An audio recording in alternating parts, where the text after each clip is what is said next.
Ito yung part ng bahay na aking ginawa na sobra akong nahirapan. Sobrang taas guys ng bahay na ito. Minsan napapatanong din ako sa sarili ko, ako ba talaga gumawa nito? Paano ko nagawa ito? Ang hirap niyan.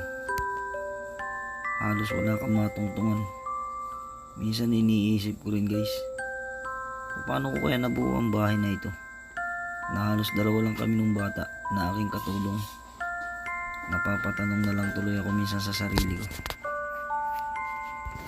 Siguro nga si God ang gumabay sa akin para magawa mga bagay na ito. Walang imposible pag pinagpasa Diyos mo ang lahat sa buhay mo. Basta't lagi ka lang manalig na lagi lamang siya na nakagabay para sa iyo.